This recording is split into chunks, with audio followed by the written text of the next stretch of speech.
Depuis des dizaines de milliers d'années, l'humanité a non seulement stagné dans l'évolution de la psyché, mais elle devient de plus en plus perceptible, il devient de plus en plus perceptible que notre état mental décline progressivement. La faiblesse mentale de l'homme moderne, je ne parle pas seulement de l'homme du XXe ou XXIe siècle, ou seulement de l'homme de l'ère moderne, mais en général, je veux dire l'homme historique. L'homme, depuis l'origine même de la civilisation humaine, sa faiblesse psychologique, faiblesse de plus en plus profonde, est la source de la tragédie de toute l'histoire de cette civilisation. Cette histoire ne pouvait être que tragique puisque le fondement de la civilisation était le déni de la nature la plus humaine de l'homme, qui est le réflexe de jeu anti-anxiété. Du coup, le plaisir est devenu un luxe réservé à quelques-uns. L'accès à celui-ci est devenu la mesure de succès de la vie bien avant l'apparition de l'argent. La question est de savoir pourquoi la civilisation humaine historique a depuis le début essayé de rendre le jeu si difficile d'accès. Pourquoi le faire à partir de quelque chose d'aussi facilement accessible pendant des millions d'années de l'histoire pré-civilisationnelle? J'écris la civilisation humaine en termes généraux. Après tout, à travers tous ces milliers d'années de son histoire, ce n'est personne d'autre que des personnes spécifiques qui ont eu un impact sur ce qu'était cette civilisation. La civilisation, en tant que concept, n'est non, n'être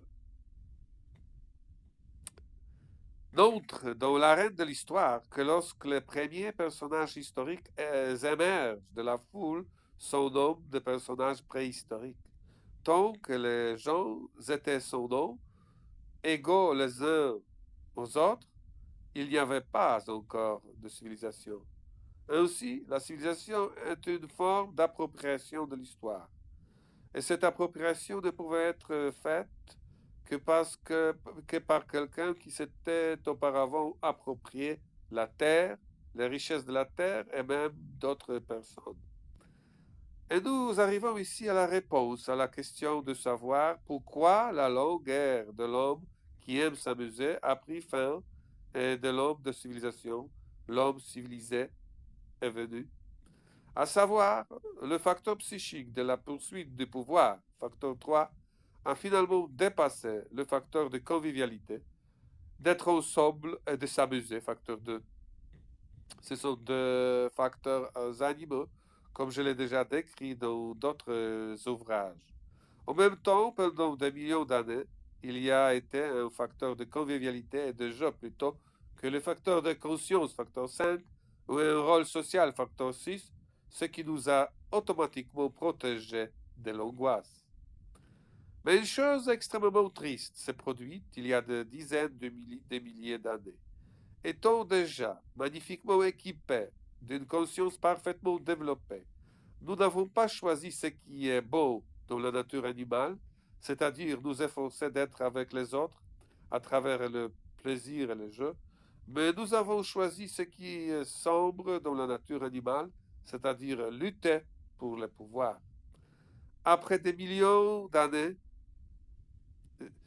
à l'apogée de la psyché humaine, après avoir vécu presque à l'abri de l'angoisse, puissant dans le jeu animalier, les premiers, les premiers propriétaires de l'histoire ont choisi une voie différente pour nous. La voie de la haine, de l'agression, de lutte de pouvoir, de lutte pour la gloire immortelle des vainqueurs.